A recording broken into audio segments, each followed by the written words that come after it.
Olá pessoas, esse é mais um vídeo meu aqui na internet, e esse vídeo aqui é para falar sobre um assunto que muita gente veio me perguntar, que foram algumas manchetes que espalharam por aí, tanto no Brasil quanto lá fora, dizendo que a extinção dos dinossauros não foi por causa do meteoro, e sim que eles já estavam no bico do corvo e que o meteoro foi só o tiro de misericórdia. Beleza? Então vamos ver se eu consigo contribuir de alguma maneira para explicar isso aí para vocês, tá certo? Toca o barco.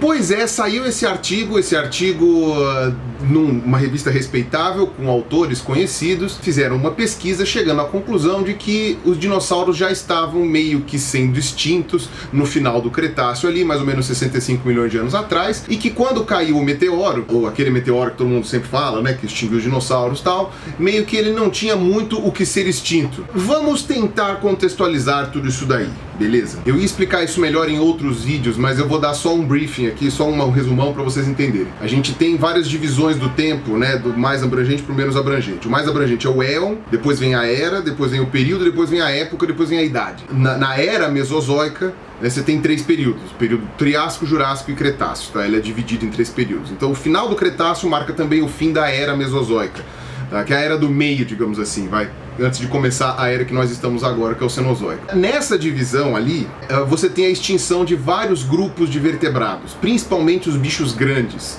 Você tem também a extinção de alguns invertebrados, mas mais na água, mais marinhos do que terrestres. Na verdade, os cálculos dizem que mais ou menos 30% do número de famílias de vertebrados terrestres daquela época foram extintos. Quase todos os bichos com mais de 40 quilos, alguns dizem até 30 quilos. Ou seja, foi uma extinção que selecionou um pouco por tamanho também, sabe? Coisas grandes foram extintas, coisas pequenas sobraram. Você teve a extinção completa de alguns grupos, como por exemplo os dinossauros não avianos, né? Ou seja, sem contar passarinho, os pterossauros, né? Que eram aqueles répteis voadores, basicamente todos os grandes répteis marinhos, né? Ictiosauro, plesiosauro, mosasauro, pliossauro, essas coisas. Você também teve a extinção das amonites, né, que era um tipo de lula com concha, tá, que eram marinhos, foram extintos naquela época também. E você teve a extinção de algumas famílias de grupos que ainda estão por aí. Então algumas famílias de aves foram extintas, algumas famílias de mamíferos foram extintas, especialmente marsupiais, algumas famílias de crocodilos e por aí vai. Porém, se você for olhar outras grandes extinções da história da Terra, você vai ver que 30% de extinções da fauna terrestre é muito pouco comparado com as outras mais antigas. Tem algumas que foi extinto, sei lá, mais de 50%, algumas até 80% da fauna, contando tanto em famílias quanto em espécies. Então, você vê que essa extinção ela ficou muito famosa porque ela extinguiu alguns animais muito emblemáticos, mas ela não foi nem de longe a extinção mais grave que a gente teve. E o que acontece? Muitas pessoas sempre se questionaram de qual foi o motivo da extinção dos dinossauros, e está muito bem corroborado já, não preciso ficar dando todo o histórico aqui, sobre a queda do meteoro. Tá? Foi um meteoro bem grande, um meteoro de 10 km de diâmetro, que caiu lá na Península de Yucatán, no México, né, onde hoje é a Península de Yucatán, na época aquilo lá era mar, que é o chamado meteoro de Chicxulub, né, que é aquela região ali. Você tem uma série de evidências da queda desse meteoro, não só a cratera, não só o quartzo que se formou embaixo da cratera, que é um indício do impacto, não só a camada de irídio, que é um metal muito raro aqui na Terra, pelo menos na superfície da Terra, mas ele é muito comum em meteoros e cometas. Toda a lama que a gente encontra exatamente na divisão entre o Cretáceo e o Terciário, né, o Paleógeno, né, que é o período que vem depois, toda essa lama vem com uma concentração muito alta de irídio, tá? O que leva a entender que no impacto desse meteoro, boa parte desse meteoro foi pulverizada, como é de costume acontecer quando cai um meteoro. Esse meteoro pulverizado, junto com toda aquela poeira que levantou, formou uma nuvem gigantesca que cobriu a Terra. Assim que essa nuvem decantou, ela depositou esse irídio junto com o sedimento e a lama que foi caindo. Então você consegue identificar isso daí, e isso já está presente pelo menos em uma centena de lugares ao redor do mundo. Então a gente consegue identificar isso daí muito bem. Além disso, você tem outras evidências. Por exemplo, você tem sedimentos remexidos ali ao redor da onde teria sido a área do impacto, indicando que ocorreram tsunamis, tá? Porque afinal de contas o meteoro caiu na água, né? Naquela época esse lugar estava na água. Aliás, hoje ele está semi-aquático, né? Acho que só uma borda da cratera está fora da água, o resto tá dentro lá da Bahia, lá do Golfo do México. Você teve um impacto maior no local ali na América do Norte, na América Central, América do Sul, e você teve um impacto indireto, mas ainda assim provavelmente duradouro, ao redor do mundo, né, no resto do planeta. E o que acontece? Essa nuvem de poeira, o pessoal não sabe quanto tempo ela ficou, né? Ela pode ter ficado, sei lá, o pessoal calcula desde 1 ano até alguns milhares de anos, sei lá, 5, 10 mil anos, porque a gente não tem como saber, porque no registro geológico é tudo igual. É uma distância muito pequena, né, para ser captada pelo registro geológico. Nesse período de tempo você teve, obviamente, uma redução do aporte de comida, né, porque entrou menos luz do sol, tinha menos planta e tal, enfim, você teve menos comida para o pessoal comer. Talvez esse seja o motivo de por que animais grandes foram extintos e os pequenos não foram.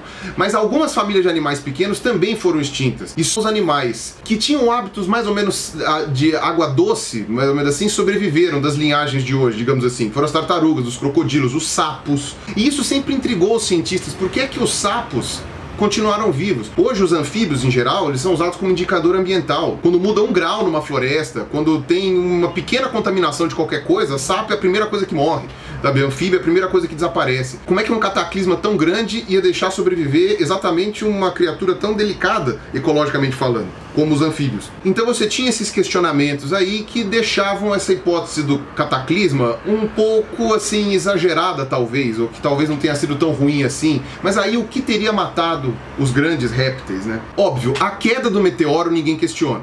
Ninguém questiona, o meteoro caiu e fim.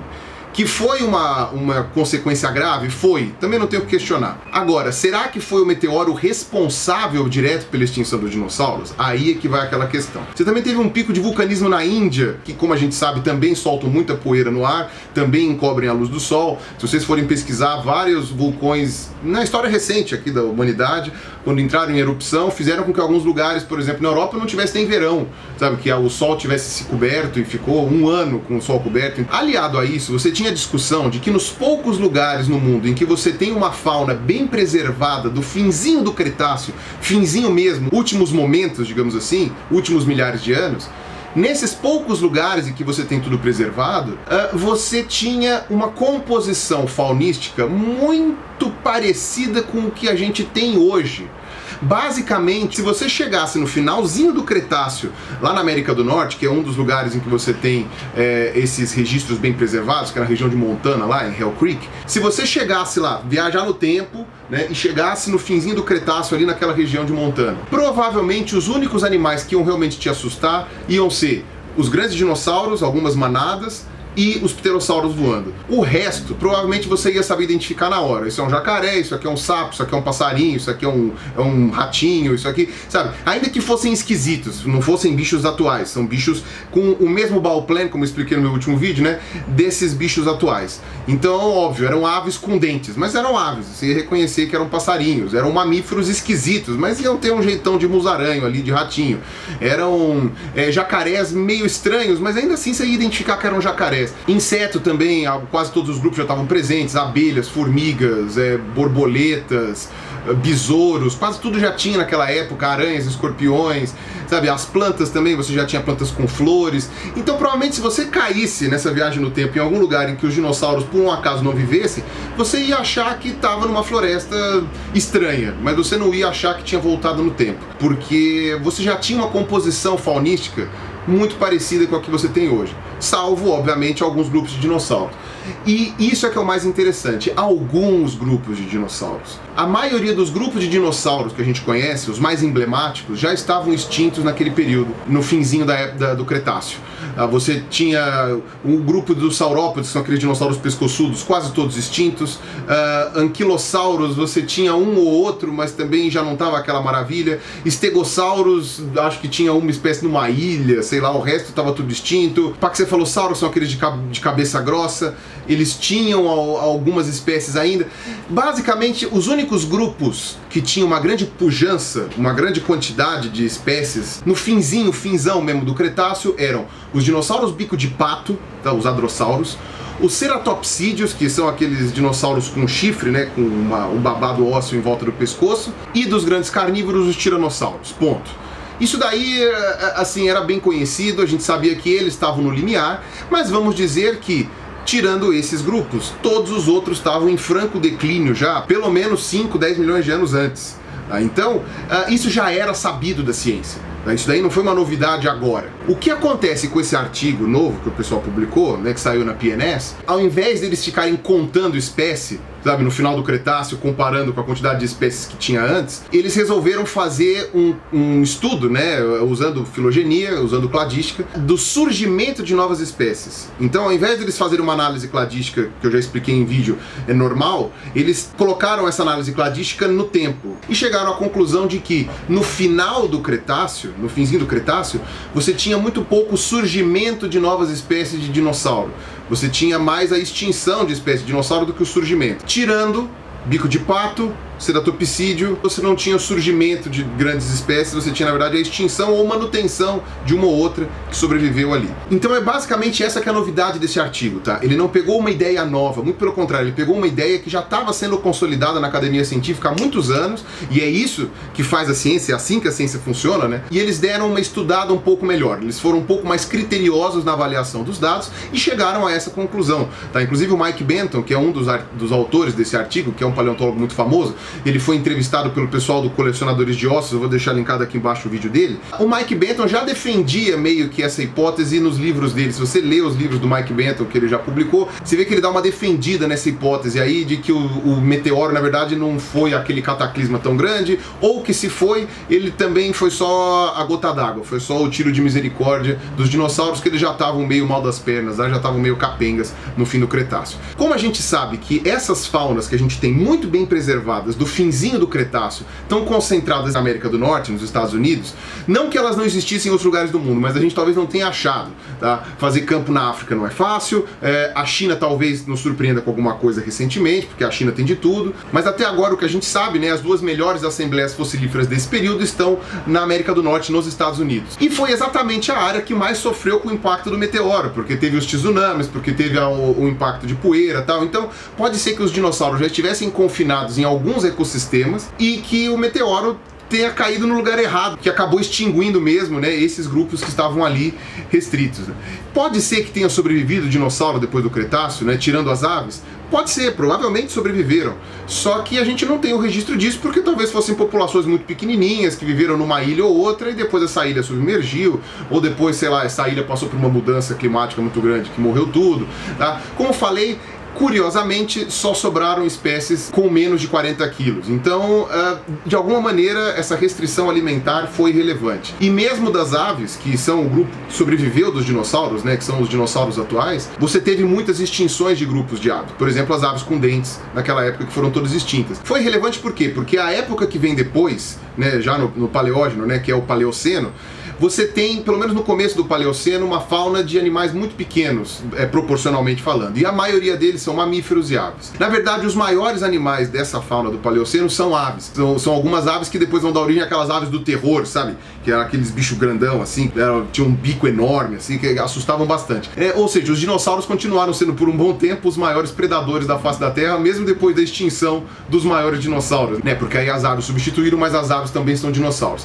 Então, eu espero ter deixado claro aqui, eu espero que não tenha sido muito confuso, é sempre complicado quando a gente fala da nossa própria área, porque a gente acaba atropelando algumas coisas, mas eu espero ter deixado claro para vocês o que significa de verdade esse novo artigo, né, essas evidências que eles mostraram. Não é um artigo irrelevante, não é isso que eu tô falando, muito pelo contrário, é um artigo muito legal, eu não terminei de ler ele ainda, mas me parece um artigo muito bem embasado, é mais um tijolinho para corroborar essa hipótese que eles estão defendendo, de que os dinossauros já estavam meio marromeno, né, os dinossauros sem ser as aves, estavam meio marromeno já no fim do Cretáceo. Mas não é uma novidade, tá? Não é uma descoberta completamente nova, como os veículos de divulgação brasileiros fizeram parecer que é, e os estrangeiros um pouquinho também. Se você achou confuso em alguns aspectos, não se preocupe, eu vou abordar esse assunto e todos os detalhes que levaram até ele nos vídeos futuros aqui do meu canal, tá? São vídeos que dão bastante trabalho, então eu tô fazendo com muito cuidado, mas não se preocupem que eu vou abordar tudo isso. Mantenham-se ligados e inscritos no meu canal,